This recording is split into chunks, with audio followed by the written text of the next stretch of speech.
역대하 11장 5절부터 23절입니다.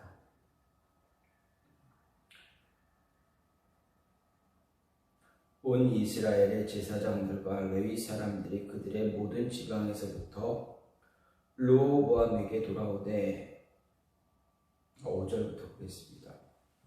르호보암이 예루살렘에 살면서 유다 땅에 방배한 성읍들을 건축하였으니 곧 베들레헴과 에담과 드고아와 벳술과 소고와 아둘람과 가드와 마레사와 십과 아도라임과 라기스와 아세가와 소라와 아얄론과 헤브론이니 다 유다와 베냐민 땅에 있어 견고한 성읍들을 더욱 견고하게 하고 주의관들을 그 가운데 두고 양식과 기름과 포도주를 저축하고 모든 성읍에 방패와 창을 두어 매우 강하게 하려 하니라. 유다와 베냐민이 르호보암에게 속하였더라. 온 이스라엘의 제사장들과 레위 사람들이 그들의 모든 지방에서부터 르호보암에게 돌아오되 레위 사람들이 자기들의 마을들과 산업을 떠나 유다와 예루살렘에 이르렀으니 이는 여로보암과 그의 아들들이 그들을 해임하여 여호와께 제사장의 직분을 행하지 못하게 하고 여로보암이 여러 산당과 숫염소 우상과 자기가 만든 송아지 우상을 위하여 친히 제사장들을 세움이라. 이스라엘 모든 지파 중에 마음을 굳게 하여 이스라엘의 하나님 여호와를 찾는 자들이 레위 사람들을 따라 예루살렘에 이르러 그들의 조상들의 하나님 여호와께 제사하고자 한지라. 그러므로 3년 동안 유다 나라를 도와 솔로몬의 아들 르호보암을 강성하게 하였으니 이는 무리가 3년 동안을 다윗과 솔로몬의 길로 행하였음이더라. 르호보암이 다윗의 아들 여리못의 딸 마할랏을 아내로 삼았으니 마할랏은 이새의 아들 엘리압의 딸 아비하일의 소생이라. 그가 아들들 곧 여우스와 스마랴와 사함을 낳았으며 그 외 압살롬의 딸 마아가에게 장가들었더니 그가 아비야와 아떼와 시사와 슬로밋을 낳았더라.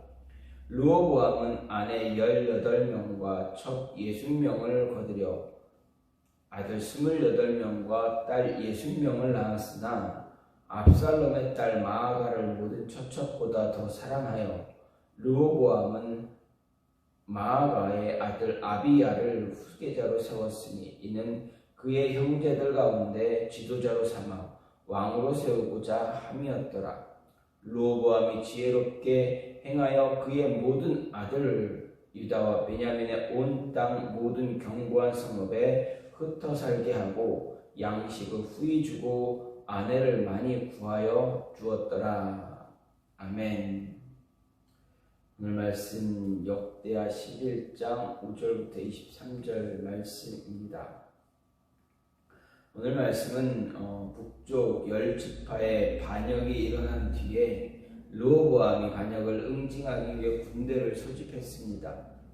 하지만 하나님은 선지자를 통해서 하나님의 반대 말씀을 이야기합니다. 스마야를 통해서 군대를 해산해라. 이 남과 북으로 나누게 하는 것은 내 뜻이다. 내가 그렇게 한 것이다. 라는 이야기를 전해줌으로 인해서 어떻게 합니까? 르호보암과 유다 지파, 베냐민 지파 사람들은 그 말씀을 듣고 하나님의 음성을 듣고 어떻게 합니까? 군대 소집을 했지만 해산합니다. 그것에 이어서 르호보암의 통치 초기 3년간의 행적을 오늘 말씀은 그 행적을 이야기하고 르호보암이 어떻게 통치했는가, 그 당시 어떤 번영한 모습이 있었는가에 대해서 이야기하고 있습니다. 먼저 5절부터 12절 말씀은 르호보암이 남유다를 방어하기 위해서 유다 땅 곳곳에 방비성 15개를 건축했다 이야기합니다. 그런데 이 방비성을 보면 북이스라엘과의 국경에 건설된 것이 아니라 대부분 서쪽과 남쪽에 집중되어 있다라는 것을 알 수가 있습니다. 그렇다 보면 르호보암이 북이스라엘을 대적으로 간주하기보다는 같은 민족으로 이제 바라보고 있었다라는 것입니다.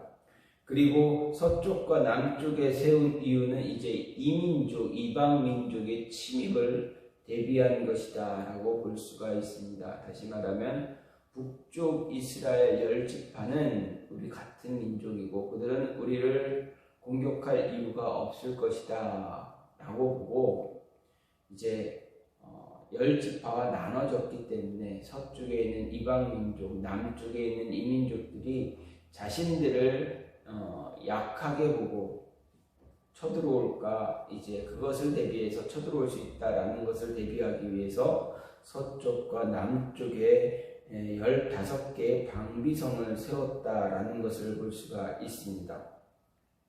우리 13절에서 17절 말씀을 보면 북왕국 여로보암의 박해로 인해서 제사장들과 레위인들 그리고 북이스라엘에 있던 일부 경건한 사람들이 이제 남유다로 내려온 사실을 기록합니다. 그리고 그들은 내려와서 적극적으로 르호보암을 지지하고 협조함으로 인해서 르호보암이 왕이 된 이후 3년 동안 남유다가 아주 강성하게 되었다라는 것을 이야기하고 있습니다. 당시 북이스라엘의 여로보암은 북이스라엘 백성들이 하나님께 제사를 드리기 위해서 예루살렘에 있는 성전으로 내려가게 되면 다윗 왕조에게 다시 그 마음을 빼앗길 것 같다라는 두려움을 갖게 되었습니다. 그렇기 때문에 왕권을 강화하기 위해서 백성들이 예루살렘으로 내려가는 것을 막고자 하여서 이제 금송아지를 세우고 그리고 그 금송아지가 너희 하나님이다 라고 이야기하면서 금송아지를 섬기게 하는 그러한 정책을 피게 됩니다. 그래서 여호와를 위한 제사장, 하나님이 세우신 제사장들과 레위인들은 여로보암에게 핍박을 받을 수밖에 없습니다.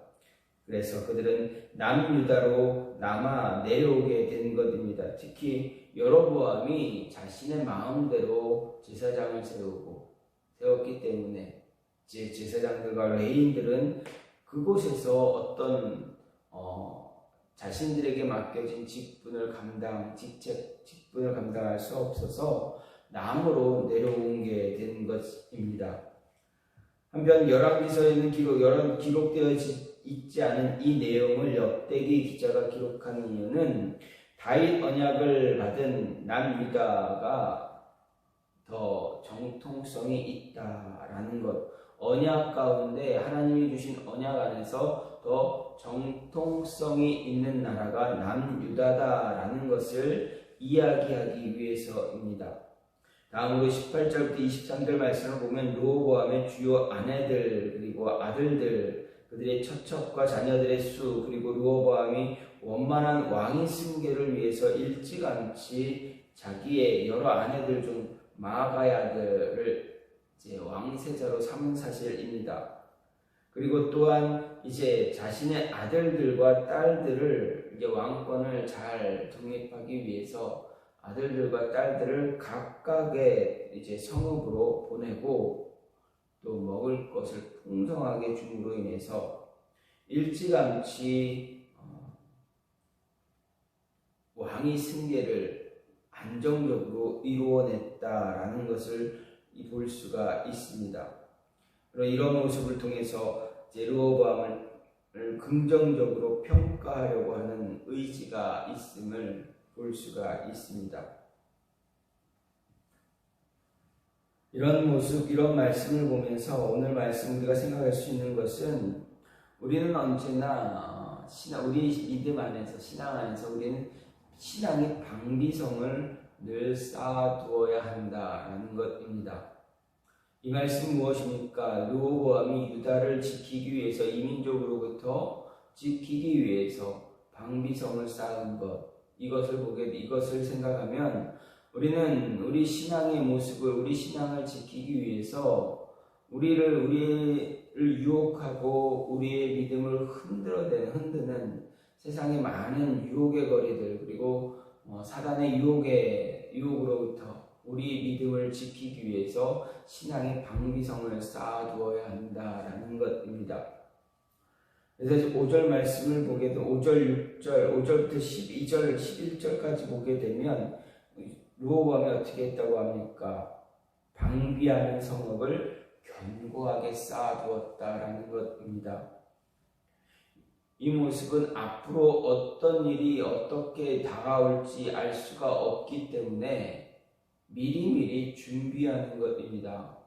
이 모습은 무엇이죠? 한자성어로 뭐라 해? 사자성어로 뭐라 합니까? 유비무환이다라고 합니다. 미리 준비함으로 인해서 앞으로 일어날 어떤 환란들, 어려움들을 이겨낼 수 있다라는 그 말입니다. 미리 신앙에서도 또 민족 가운데서도 작아진 갑자기 작아진 나라로 인해서 작아진 국력으로 인해서 이민족으로부터 침략을 당하면 어떻게 됩니까? 무방비로 당할 수밖에 없습니다. 그렇기 때문에 과거에는 많은 군사들 북쪽 10지파의 백성들도 함께 모여서 같이 전쟁을 했겠지만 이제는 유다 지파와 베냐민 지파 두 지파만이 이제 결속이 돼서 이 나라를 지켜야 됩니다. 성읍들을 지켜야 됩니다. 백성들을 구원해내야 합니다. 그러기 위해서는 철저한 준비가 되어져 있어야 됩니다. 체계적인 군사도 필요하겠지만 이민족이 쳐들어왔을 때 그들이 쉽게 들어오지 못하도록 쉽게 국경을 넘지 못하도록 미리미리 준비해야 합니다.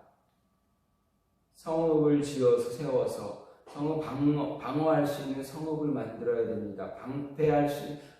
막을 수 있는, 방어할 수 있는 무언가를 체계적으로 준비되어져야 합니다.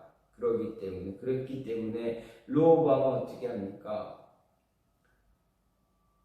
각각의 성읍에 15개의 성읍에 이런 방어 형태의 성읍을 만들었다, 성을 쌓았다라는 것입니다. 우리가 살아가는 세상에서의 모습도 이러할진데 우리의 신앙의 모습은 어떻습니까? 더욱더 더 필요한 그런 모습입니다. 우리 신앙은 우리 보이지 않는 적을 상대해야 합니다. 적이 보이지 않는 것이 가장 어렵고 가장 두렵고 싸우기 힘든 것입니다. 보이는 적을 막으면 됩니다. 보이는 적이 보이기 때문에 그 적을 죽이면 됩니다. 그러나 보이지 않으면 어떻게 됩니까? 싸울 수가 있습니까? 어렵습니다. 싸움이 되지 않습니다. 미리미리 방어할 준비하는 것밖에 없습니다. 그래서 우리가 한동안 3년 정도, 지금도 그렇지만 한동안 우리가 코로나로 인해서 매우 힘든 시기를 지내지 않았습니까? 온 세상이, 우리나라뿐만 아니라 온 세상이, 온 세계가 이 바이러스 때문에 얼마나 많은 사람들이 죽기도 하고 고통받기도 했습니까? 이유가 무엇입니까? 이 코로나 바이러스로 인해서 그렇게 많은 사람이 죽어갔고 고통당하고 지금도 힘들어하고 있는 이유가 무엇입니까? 이 바이러스는 우리 눈에 보이지 않습니다. 너무 미세합니다. 공기 중에 떠다니기도 합니다. 대화 가운데 이런 대화 속에서 오고 가는 그 비말로 인해서도 전염이 됩니다. 보이지 않으니 막을 수가 없습니다. 보이면 어떻게 됩니까? 우리 몸으로 들어오지 못하게, 가까이 오지 못하게 차단하면 됩니다. 하지만 보이지 않으니 차단이 되지 않습니다. 그래서 우리가 준비할 수 있었던 방법은 무엇입니까? 마스크였습니다. 그리고 백신이었습니다. 그래도 어렵게 힘든 시간들을 많이 보내지 않았습니까? 보이는 적을 상대하는 것은 그렇게 어렵진 않습니다. 하지만 보이지 않는 적을 상대하는 것은 정말 어렵습니다. 이기기가 힘이 듭니다. 그래서 신앙의 방비성을 온전히 쌓아두지 않으면 우리는 우리의 믿음, 우리의 신앙은 무너져 내리기가 쉽다라는 것입니다. 그럼 신앙의 방비성을 쌓기 위해서 어떻게 하면 됩니까? 하나님과의 교제의 모습을 우리가 게을리해서는 절대 안 됩니다. 말씀에 게으르면 우리는 방비성을 쌓을 수가 없습니다. 기도에 게으르면 방비성을 견고하게 만들 수가 없습니다. 하나님을 찬양하고 감사하는 그 모습이 없어지면 교만하게 되고 그 교만이 우리가 쌓은 방비성을 무너뜨려 내리기 때문에 찬양하고 감사하는 모습이 줄어들어서는 안 된다라는 것입니다. 따라서 우리는 철저하게 신앙의 방비성을 쌓아 두어야 합니다. 또 다른 것은 무엇입니까?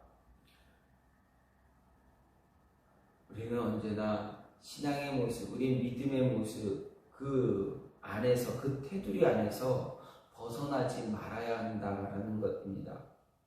신앙을 떠나 믿음을 버리는 그런 어리석은 일을 범하지 않기 위해서 노력하는 자가 되어져야 한다라는 것입니다. 16절 말씀을 보면 이스라엘 모든 지파 중에 마음을 굳게 하여 이스라엘 하나님 여호와를 찾는 자들이 레위 사람들을 따라 예루살렘에 이르러 그들의 조상들의 하나님 여호와께 제사하고자 한지라. 이렇게 이야기합니다. 무슨 이야기입니까? 북10 지파의 북이스라엘 다스리던 여로보암이 이제 절기가 되면 백성들이 예루살렘 성전에 가서 예배할까봐 제사하러 갈 텐데, 그러면 그들의 마음이 다윗 왕조에게, 남유다에게 향할 수 있으니 그들을 내려가지 못하게 해야 되겠다 생각했습니다. 어떻게 하면 그렇게 할 수 있을까 고민하더니 어떻게 합니까? 금송아지 2개를 만듭니다. 베델과 길갈에 둡니다. 그리고 이것이 너희를 인도한, 애굽에서 인도한 너희의 하나님이다 이야기합니다. 이 모습 어디서 많이 보지 않았습니까? 모세가 출애굽한 이후 시내산에 올라갔을 때 백성들이 아론에게 다가와 우리에게 하나님을, 모세는 죽었는지 살았는지 알 수 없으니 우리에게 하나님 보여달라 했을 때 아론이 행한 행위가 무엇입니까? 백성들의 금품을 가져다가 금송아지를 만들고 이것이 너희의 하나님이다 이야기하지 않았습니까? 여로보암은 백성들의 마음을 붙잡기 위해서 금송아지를 만들었습니다. 그리고 하나님 앞에서 제사를 이끌었던 레위인들, 제사장들을 다, 그들의 직분, 직책들을 다 폐합니다. 다 쫓아냅니다. 그리고 자신의 뜻에 따르는 사람들을 제사장으로 세웁니다. 갑자기 자신의 어떠한 직분, 직책들을 잃어버린 레위인들, 제사장들 어떻게 합니까? 여기서 우리가 하나님을 섬길 수 없다. 하나님께 제사할 수 있는 곳이 이곳은 아니다. 남쪽으로 가자. 자신의 믿음과 신앙의 절기를 지키기 위해서 남유다 예루살렘으로 내려옵니다. 그런데 여로보암의 행태를 보던 경건한 백성들, 하나님을 믿기 위해서 하나님 앞에 경건한 모습을 가졌던 그 백성들도 이거는 아닌데, 이렇게 하나님을 이렇게 믿어서는 안 되는데, 하나님은 저 금송아지가 하나님은 아닌데 왜 금송아지를 세우고 우상을 섬기게 함으로 인해서 우리로 하여금 하나님 앞에 죄를 짓게 하는가, 그 생각을 가졌던 백성들, 그들은 제사장들과 레위인들을 따라서 남유다로 내려왔습니다. 바로 그것을 이야기하고 있는 말씀이 좀 전에 보았던 16절 말씀입니다. 무슨 말입니까? 신앙을 떠나면, 하나님을 떠나면 안 된다라는 것, 그들은 절실하게 알고 있었습니다. 믿음을 떠나서는 안 된다라는 것 알고 있었습니다. 그러면 어떻게 됩니까? 믿음을 떠나지 않기 위해서 어떻게 해야 됩니까? 하나님을 믿는 곳으로, 하나님을 예배하는 곳으로 움직이면 됩니다. 하나님 앞으로 돌아올 수 있으면 됩니다. 그래서 경건한 백성들과 레위인들, 제사장들은 남유다로 내려왔습니다. 이것이 우리에게 이야기하는 것은 무엇입니까? 우리도 마찬가지입니다. 우리의 신앙, 우리의 삶의 터전에서 우리 살다 보면 어떻게 됩니까? 우리의 신앙과 반대되는 것이 너무나 많습니다. 일하고 직장을 다니고 일터에 다니고 사업을 하다 보면 어떻게 됩니까? 신앙, 믿음을 떠나게 되어지는 유혹들이 얼마나 강하게 일어납니까? 어제도 말씀드렸습니다. 주일날 일을 하는 것, 물론 어쩔 수 없이 직업상 할 수밖에 없는 직업이라면 어쩔 수 없습니다. 하지만 그곳에서 예배할 수 있는 모습, 스스로 개인적으로 예배할 수 있는 모습을 가질 수 있으면 가지면 좋습니다. 가지면 됩니다. 민생의 안정을 이끌어 나가는 경찰관들, 아니면 불의한 사고를 예방하기 위해서 애쓰던 소방관들, 아니면 사람의 생명을 다루는 의사, 간호사들, 그들이 주일날 예배를 드리고 믿음을 지키기, 신앙을 지키기 어려울 때가 얼마나 많습니까? 어쩔 수 없이 일해야 할 때가 있지 않습니까?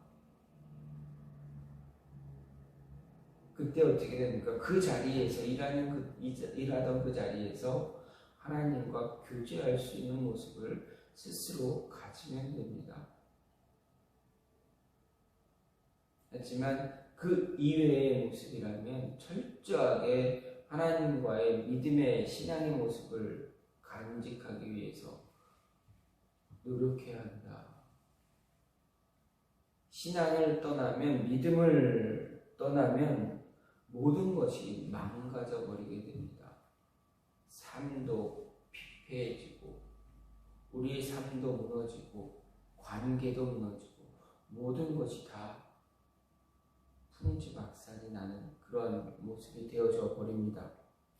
경건한 자들, 경건한 이스라엘 사람들, 그들은 하나님을 제사할 수 있는, 하나님을 예배할 수 있는 곳을 찾아왔습니다. 이 모습은 우리로 하여금 하나님을 예배할 수 있는 곳, 그곳을 떠나지 말아야 한다. 그곳을 지켜야 한다. 우리에게도 이야기하고 있는 것입니다.